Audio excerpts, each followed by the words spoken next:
When you think about a hard drive, you usually imagine this neat little silver box. Right, like something you just plug into your laptop. Exactly. You plug it in, and there are all your files perfectly organized in these little digital folders. It's safe, it's tidy, and if you want to delete some things, say, I don't know, a really embarrassing photo from 10 years ago, Oh, we all have a few of those. right, you just drag it to the trash, you empty the bin, and poof, it's gone forever. A perfect, clean erasure. The digital world is incredibly forgiving that way. It really is.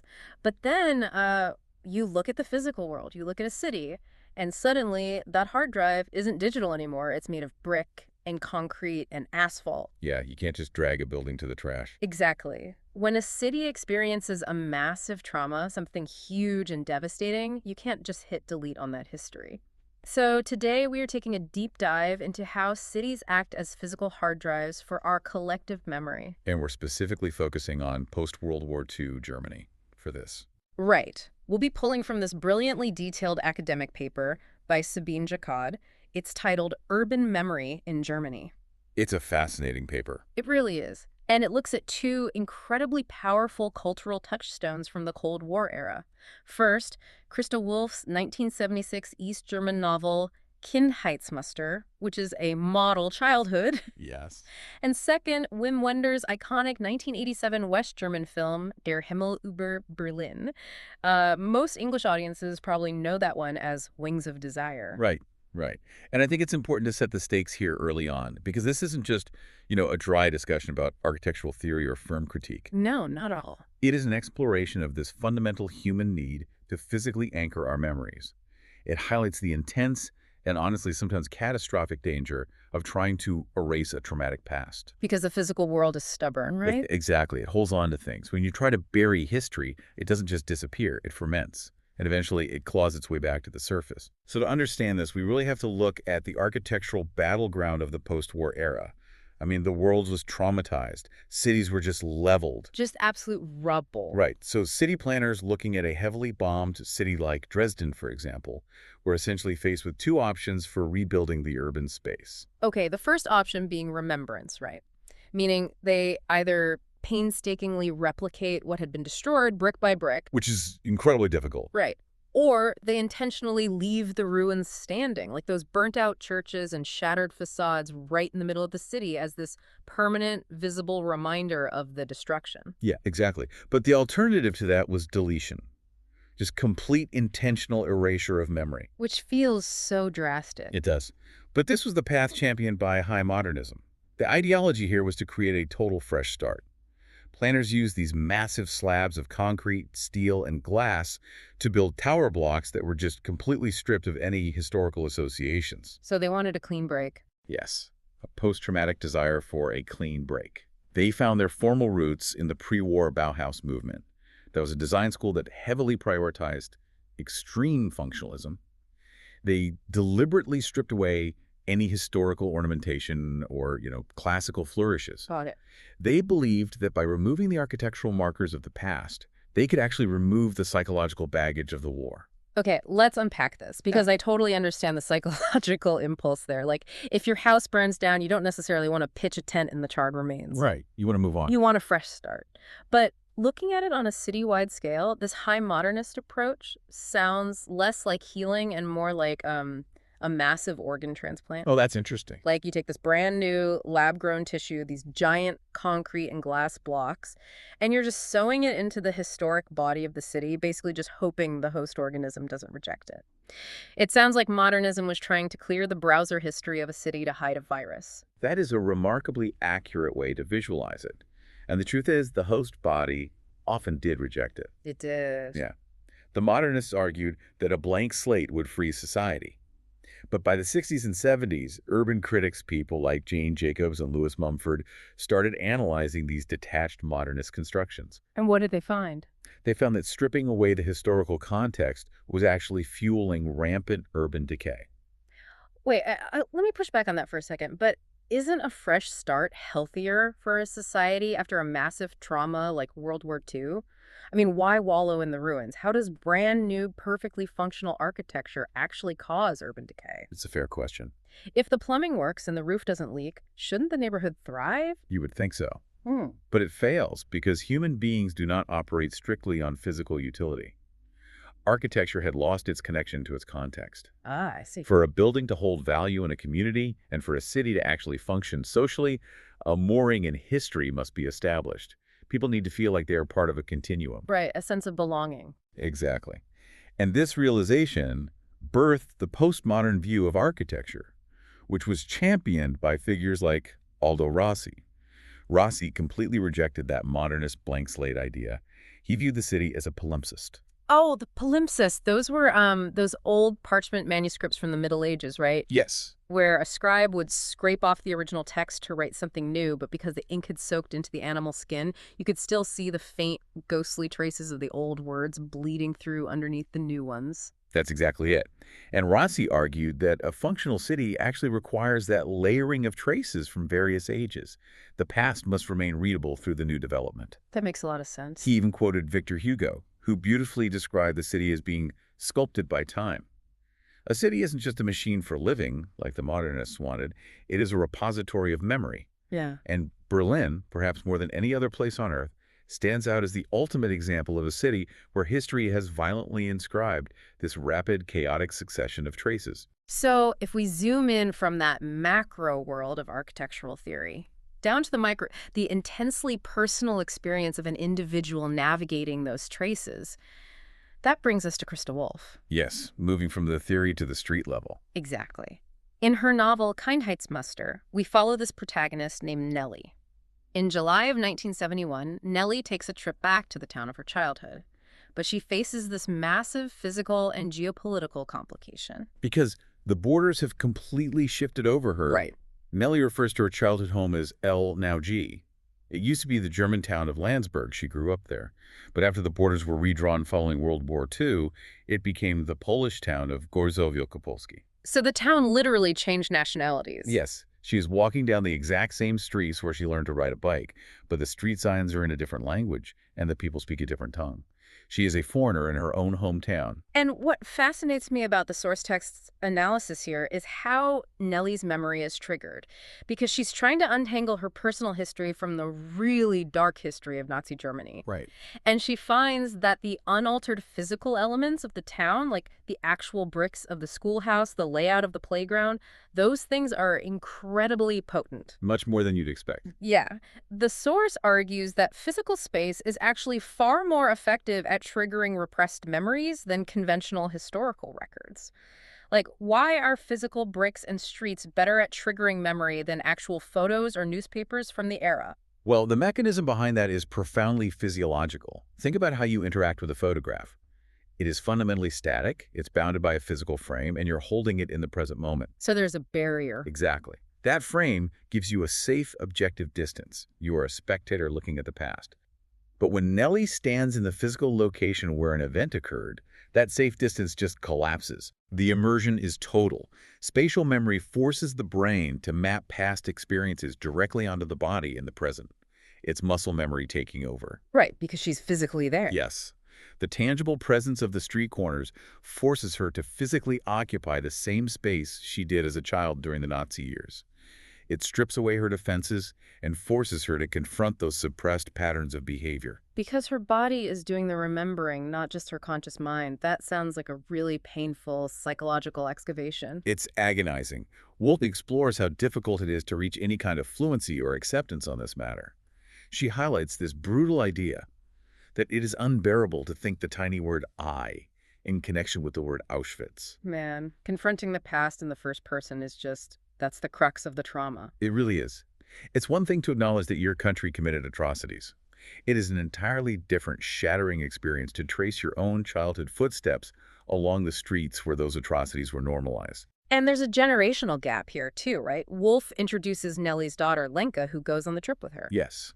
Lenka is crucial. She represents this post-war generation that is entirely removed from the direct sensory experience of the Nazi years. She's part of a demographic that no longer suffers from a visceral feeling of guilt. The author calls it an age of universal loss of memory. Which is a terrifying concept. It's chilling, because if the visceral horror fades into just another dry chapter in a textbook, the threat of resurgence grows. Wolf is essentially using the physical traces of this town to warn us that forgetting risks allowing history's accursed tendency to repeat itself. Exactly. Memory isn't just nostalgia, it's an ethical tool. Right.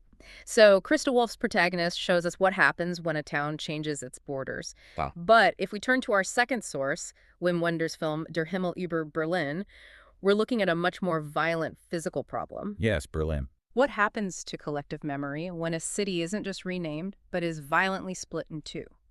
1987 Berlin was a city entirely defined by its fragmentation, its rubble, and the Berlin Wall slicing right through its heart. And Wenders viewed Berlin as an open history book, not a curated museum, but a bleeding history book. In the film, he uses this brilliant narrative device. Yeah. Angels. Angels walking around Berlin. Right. These angels live in enduring eternal time, and they observe humans who are trapped in linear time. The angels act as the vocalized memory of the city itself. They remember everything from prehistoric glaciers all the way up to the modern trauma. But they can't interfere, right? No, they are powerless to change it. They just witness the struggle of humans trying to orient themselves in a broken world. And the prime example of that human struggle is the character of Homer, which, by the way, intentionally named after the ancient storyteller, positioning him as this guardian of the city's memory. Yes. He's this frail, shuffling old man who mourns the loss of Weimar Berlin, that vibrant, culturally booming, progressive era of the 1920s, before the Nazis took power and destroyed it all. And Homer's journey leads to one of the most heartbreaking sequences in the film. Here's where it gets really interesting. Let's visualize this scene. He is walking along the Berlin Wall, desperately searching for Potsdamer Platz. In the 20s, Potsdamer Platz was the cosmopolitan heart of Europe, dense with trams, cafes, thousands of people. Right. But when Homer arrives there in 1987, he finds absolutely nothing.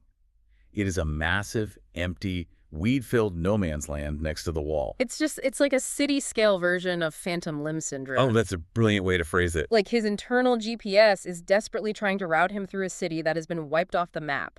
His brain is firing signals, expecting familiar cafes, and the physical environment is giving him zero feedback. His mind simply cannot reconcile the contrast.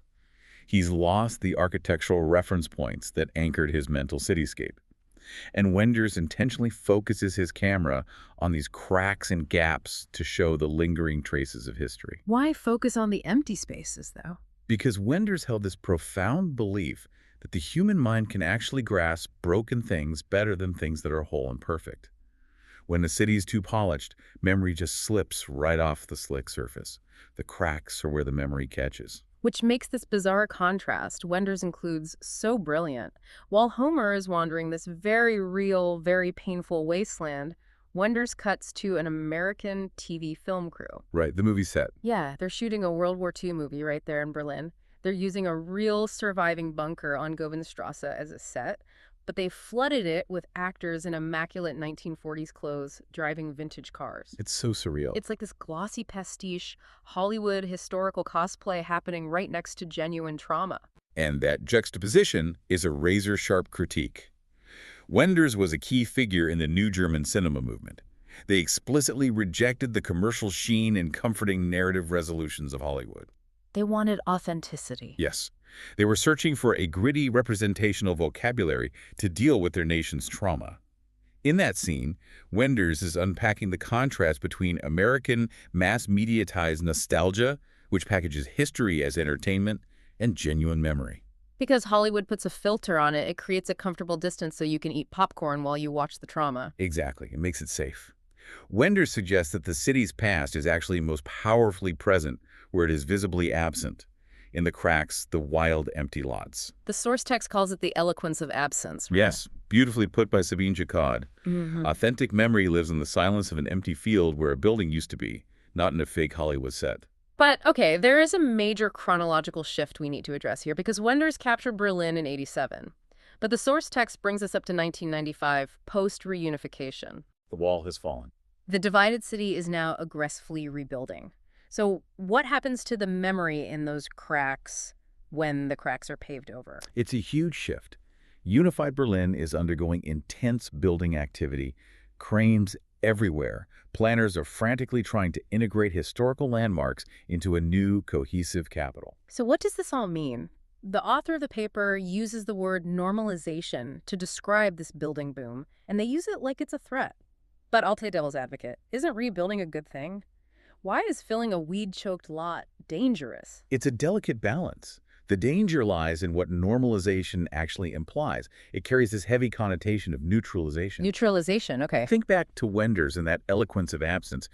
When you fill in every single empty lot, when you pave over the no man's land and replace it with a sleek corporate plaza, you risk losing the disturbing, unprocessed emotional presence of the past. Oh, I see. You end up putting history in a gilt frame for tourists. Exactly. You package it, You hang it on a wall with a little bronze plaque, they glance at it, and then they go buy a coffee. you strip away its disruptive power. If the past becomes just another polished architectural feature, it stops demanding introspection. It just fades into the background noise of urban life. And to really hammer home how dangerous that is, the author of our source text pulls this incredibly stark example from the footnotes. Yes, Walter Abisch's novel. Right. The novel's called How German Is It? And the inclusion of that footnote really elevates the whole argument.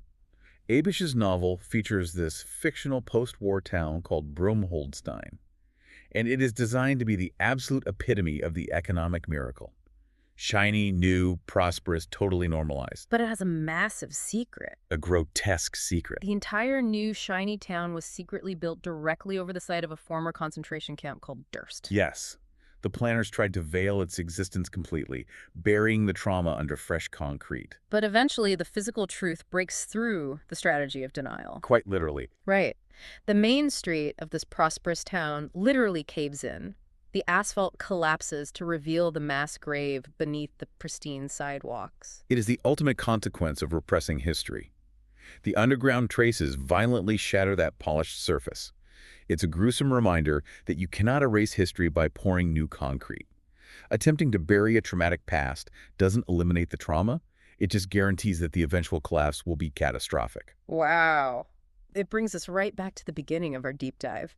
You know, from the modernist attempts to erase the past with glass and steel, to Christa Wolf's visceral return to her childhood streets, to Wim Wenders' angels wandering those empty gaps of divided Berlin. They all point to the same truth. The hard drive of human history is physical, and you just cannot drag it to the trash bin. And understanding that fundamentally changes how you interact with your own environment. The next time you walk through your own city, I encourage you to look past the shiny new developments.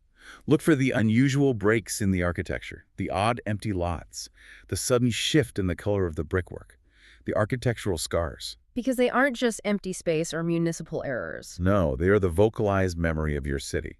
They are the physical evidence of what came before. The fires, the changing demographics, the lived experiences of generations.